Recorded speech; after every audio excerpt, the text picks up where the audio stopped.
Today's tech news moves fast, but understanding it shouldn't be hard.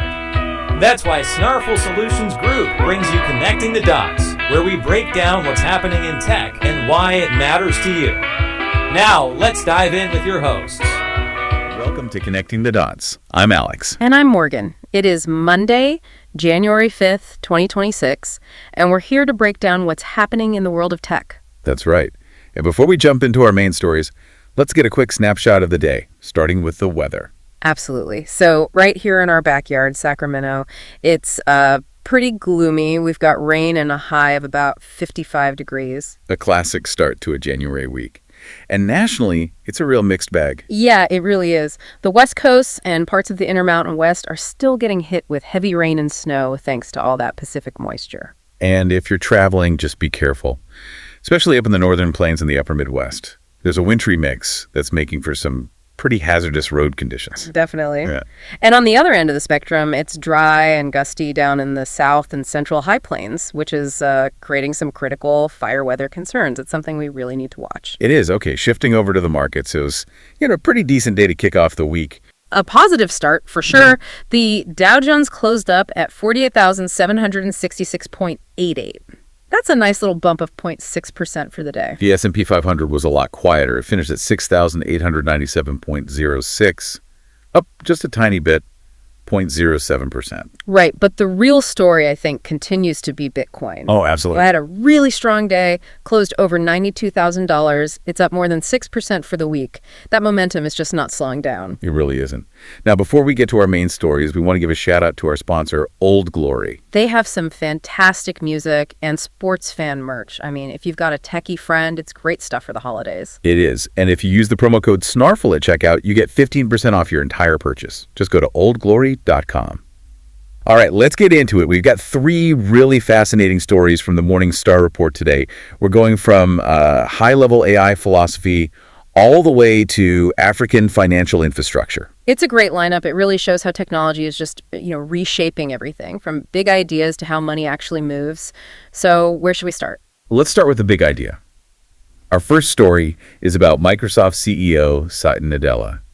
He's really trying to reframe the entire conversation around AI. He is. He's basically saying the industry needs to get past this slop versus sophistication argument. And that term slop is so key, isn't it? I mean, Merriam-Webster literally made it their word of the year for 2025. Exactly. It perfectly captures that feeling of being flooded with low-quality, high-quantity AI junk. People were getting tired of it. So Nadella's point is that the initial spectacle phase is ending. Right. We're moving from just discovery to what he calls widespread diffusion. And that means we have to start separating the spectacle from real, actual substance. He wants us to see AI as a cognitive amplifier. I love that term. It builds on Steve Jobs' old idea of the computer as a bicycle for the mind. Yeah, but this is a step beyond that. He calls it scaffolding for human potential. It's not about replacing us. It's about building on what we can do. And that totally changes the design question, doesn't it? It's not, can an AI do this job? No, it's how do we as humans use these new tools to get better? It's about creating a new equilibrium in our theory of mind. Which is a fascinating idea, but, you have to ask, is this just a really convenient way for Microsoft to frame their massive spending? That's the billion-dollar question. And this is where it moves from philosophy to a really serious engineering problem. It does, because he says to get to that substance, the industry has to evolve. We need to go from single, powerful models to integrated, robust systems. Exactly. Building that rich scaffold, as he calls it. It's not just about training a bigger model anymore. So what does that scaffold actually look like under the hood? Well, it's about orchestrating multiple agents and models together. And it has to account for things like memory, so the system actually remembers your previous conversations. So you don't have to start from scratch every single time. Right. And it also has to manage entitlements. Who has permission to see what data and ensure what he calls safe tools use. Which sounds like corporate guardrails. That's pretty much what it is. It's the safety net that turns a powerful but sometimes unpredictable tool into something you can actually rely on in a business setting. And building that kind of system, that costs a fortune, which Nadella admits. He compared this economic reboot to their shift to cloud computing 15 years ago. And that's why he brought back Rolf Harms. This is the guy who wrote the 2010 white paper, Economics of the Cloud, which was basically the blueprint for Azure's success. Wow, so bringing him back is a huge signal. It is. Nadella says this is way more capital and knowledge intensive than anything before. And to justify that cost, he says AI needs societal permission and to show a real-world evil impact. The philosophy and the economics have to connect. Speaking of the real world, if AI is changing the boardroom, it is absolutely about to change the living room. Let's talk about Google TV. Yeah, moving from the abstract to the very practical, Google is rolling out some huge Gemini updates, and I think the biggest win is just pure convenience. Oh, for sure. The voice control for settings. How many times have you been fumbling with a remote, digging through menus just to brighten the screen? Way too many. It's a huge pain point. Now you can just say, the screen is too dim. Or, I can't hear the dialogue. And Gemini just fixes it. It understands what you actually mean. That's a game changer, especially for, family members who aren't super techy.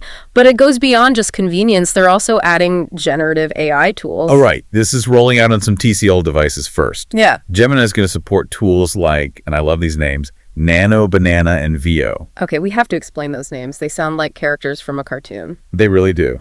So Nano Banana is their text-to-image model. And Veo is for text-to-video. So your TV isn't just a screen for consumption anymore. It can actually help you create stuff. Now, the sources we looked at were a little skeptical here. I mean, why would you create AI images on your TV when your phone is right there? That's a fair point if you're thinking about it like a work tool.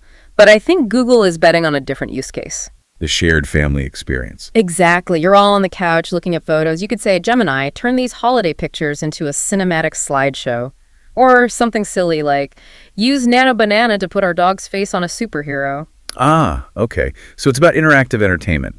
Less about productivity, more about, making memories together on the biggest screen in the house. Precisely. And the integration with Google Photos is really deep. You can use something called Photos Remix to apply all sorts of artistic styles instantly. And Gemini's general responses are getting a big upgrade, too. They're calling it a visually rich framework. Yeah, no more boring text boxes. We're talking high-res images, video clips, real-time sports updates, and there's an option to dive deeper on a topic, which gives you this narrated, simplified overview for the whole family. It's turning the TV into a real information hub. And this is going to expand beyond TCL TVs, right? To other brands, even projectors? That's the plan. The whole home theater is becoming an AI-powered system. That focus on systems and infrastructure is a perfect transition to our last story, which takes us to African Fintech. It is. Flutterwave, which is Africa's largest fintech company, has just acquired a Nigerian open banking startup called Mono. This is a huge deal. The valuation is somewhere between $25 and $40 million, all stock. And it tells us so much about the future of digital finance there. Absolutely. So Flutterwave is the giant, right? They have this huge payments network in over 30 countries. And they just bought Mono, which people call the Plaid for Africa. And for anyone who doesn't know, Plaid is that critical piece of infrastructure in the U.S. that lets apps connect securely to your bank account. Mono built that for Africa. Right. And this is all about vertical integration. Flutterwave handles the payments, the actual movement of money. Now, with Mono, they get the data and the trust layer. Identity checks, account verification, risk assessment. Exactly. Flutterwave CEO Olubenga Agboola put it perfectly. He said, payments, data, and trust cannot exist in silos. Open banking provides the connective tissue. And that connective tissue is arguably even more vital in many African markets because traditional credit bureaus often just aren't there. They're very limited. So if you're a digital lender, how do you decide if someone is creditworthy? You have to look at their transaction history, their bank data. That data is the foundation of trust. It is, and Mono is already the backbone for pretty much all of Nigeria's digital lenders. They've powered 8 million bank account linkages, which is about 12% of the country's entire banked population. That's a massive footprint. So by buying Mono, Flutterwave isn't just adding a feature. No, they are positioning themselves for the continent's next big economic chapter, the credit-driven phase. You can't scale lending without that kind of data intelligence. It's a consolidation that just makes sense. For a startup like Mono, trying to navigate the different regulations in 30-plus countries is A nightmare? A total nightmare. But Flutterwave is already there. They have the licenses, the compliance teams.